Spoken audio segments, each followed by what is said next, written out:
Welcome to the deep dive. Today, we're jumping into a really foundational book, Stephen R. Covey's The 7 Habits of Highly Effective People. Oh, yeah, a classic. Published way back, wasn't it, in 1989? That's the one. And it's not just, popular, it's huge. Sold over 40 million copies, translated into more than 50 languages, a true global phenomenon. It really is.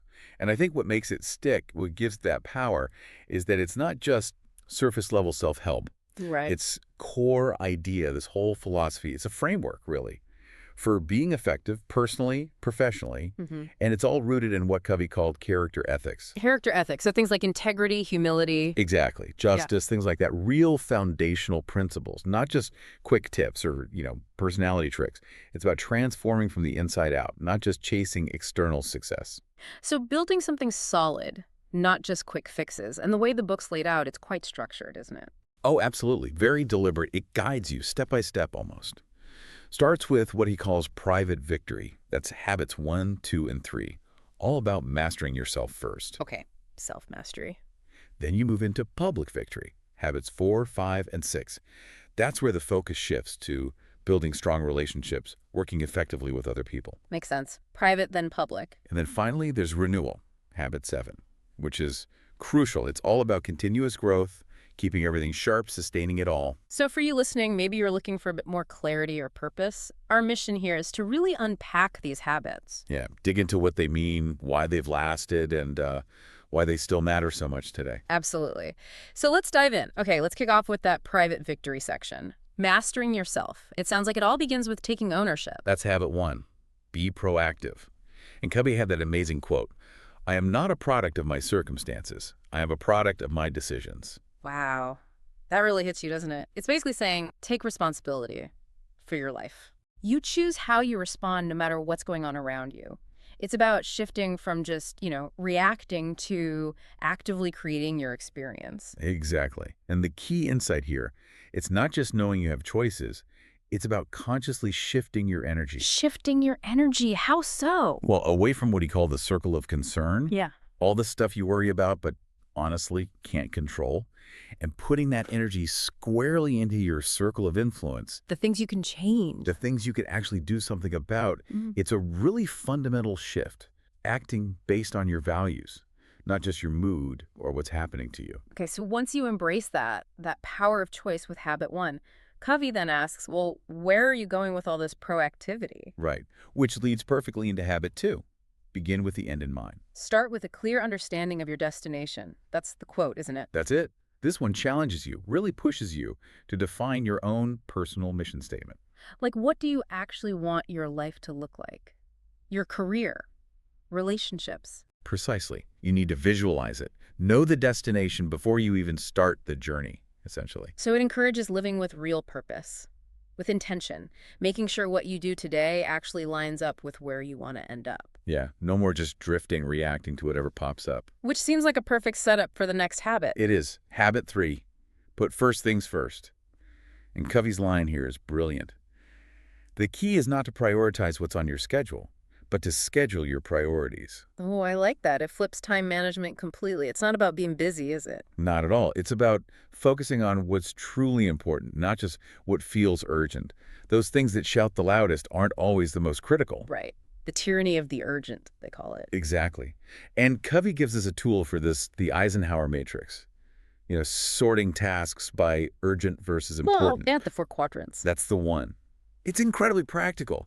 Think about it. Your email is probably screaming with urgent stuff, right? Right. But the truly important things like strategic thinking, planning, maybe building a key relationship, they often don't shout. They sit there quietly. This matrix helps you filter.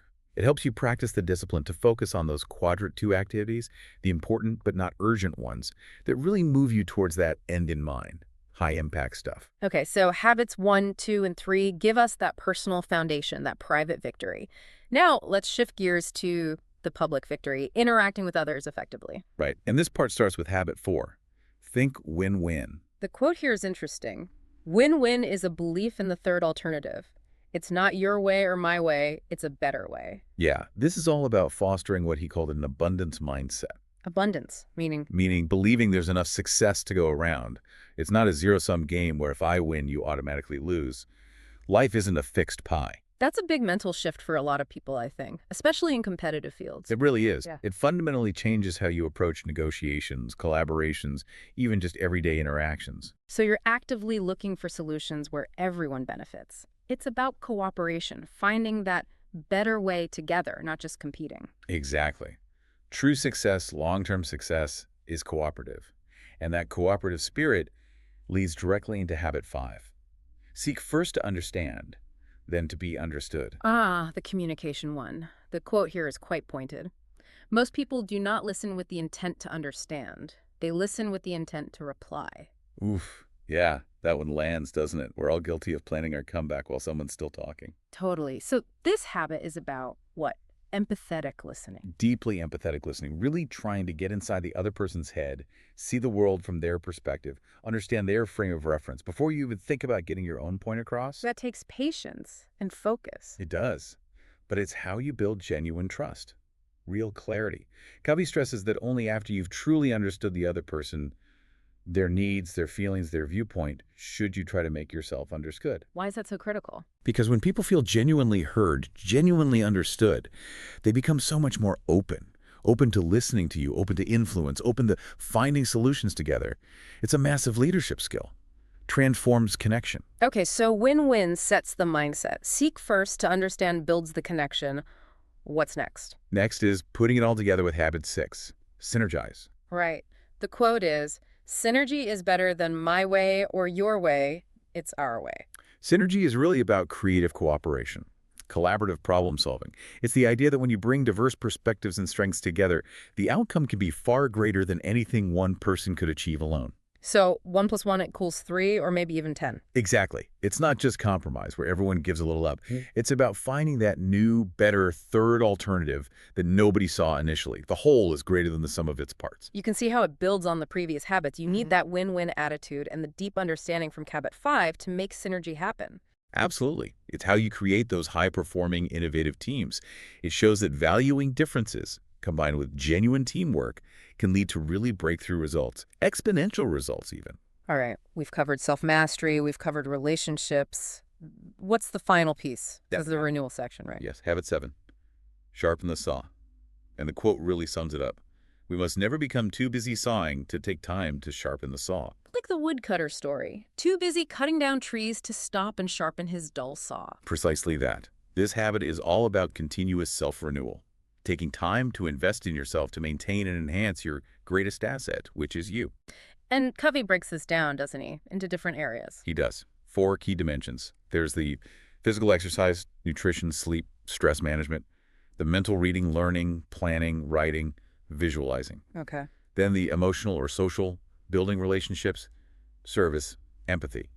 And finally, the spiritual dimension, connecting with your core values, your purpose, meditation, spending time in nature, whatever that means for you. So it's really holistic, looking after the whole person. Completely. And the core idea is simple but profound. Yeah.